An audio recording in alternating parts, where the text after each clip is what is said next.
क्या ट्रंप के जीतने से ईरान बर्बाद हो जाएगा या फिर रशिया यूक्रेन लड़ाई रुक जाएगी? क्या इजराइल अब बहुत ज्यादा खुश है? मोदी के दोस्त के जीतने पर भारत क्या सोच रहा है? आज के इस वीडियो में देखते हैं कि ट्रंप के जीतने से पूरी दुनिया में क्या क्या इम्पैक्ट होगा।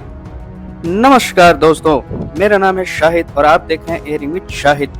वीडियो को लाइक कीजिए, चैनल को सब्सक्राइब कीजिए और कमेंट्स में अपने व्यूज देना मत भूलना। Number 1, Israel.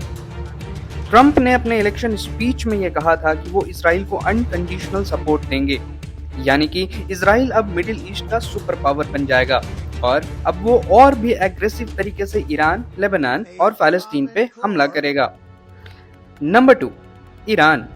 आपको याद होगा कि ओबामा के कार्यकाल में ईरान ने अमेरिका के साथ न्यूक्लियर डील की थी। Because America negotiated from a position of strength and principle, we have stopped the spread of nuclear weapons in this region.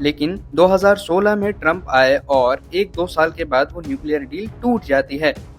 Iran में उसके बाद लगभग तो 20,000 सैंक्शंस लग जाते हैं। We cannot let a murderous regime continue these destabilizing activities while building dangerous missiles, and we cannot abide by an agreement if it provides cover for the eventual construction of a nuclear program.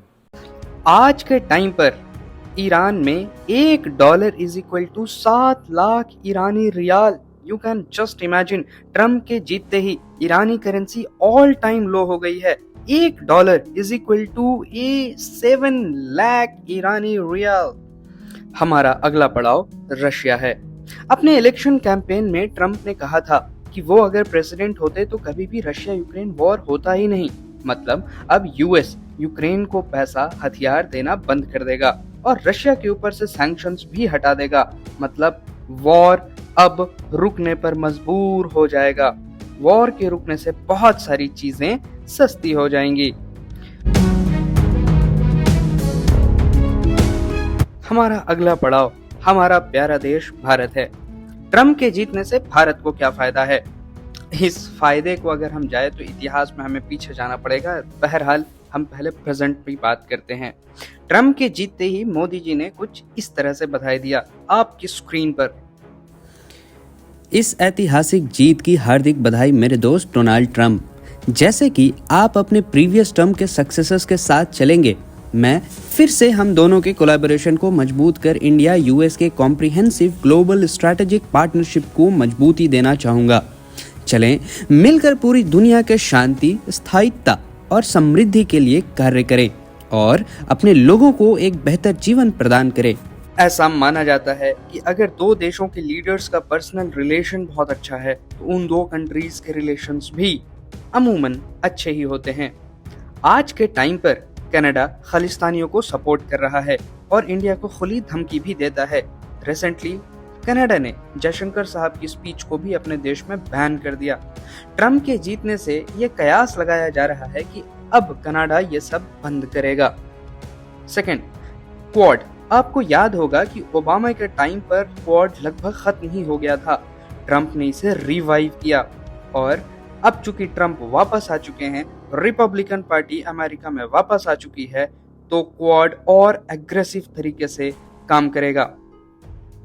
Quad के बारे में मैं 1-2 line आपको बता दूं। Quad एक association है जिसमें यूएस, इंडिया, ऑस्ट्रेलिया और जापान एक साथ काम करते हैं। क्वाड बनाने का पर्पस बेसिकली चाइना को इंडो पैसिफिक या फिर अमेरिका की भाषा में बोले तो एशिया पैसिफिक में काउंटर करना है। बहरहाल ये एक मिलिट्री अलायंस नहीं है, लेकिन हर साल मिलिट्री एक्सरसाइज में भाग लेता है। अगला, ट्रंप के आने से हमें एक नुकसान भी होगा।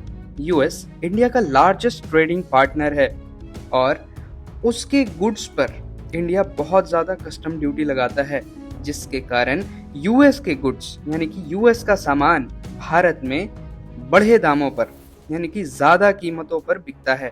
वहीं अगर हम यूनाइटेड स्टेट्स को देखें, अमेरिका को देखें, तो वो इंडिया के गुड्स पर कस्टम ड्यूटी कम लगाता है, जिससे इंडिया का सामान यूएस में कम तक मतलब as compare to other goods कम दामों में बिकता है। लेकिन ट्रंप ने कहा है make America great again, tit for tat. Trump ने कहा है अगर किसी देश को अपना सामान यूएस में बेचना है तो उसे यूएस के सामानों पर अपने देश में कस्टम ड्यूटी कम करना पड़ेगा। ये चीज भारत और चाइना दोनों के लिए, पूरे दुनिया के लिए है, लेकिन इससे इम्पैक्ट भारत और चाइना ज्यादा होंगे।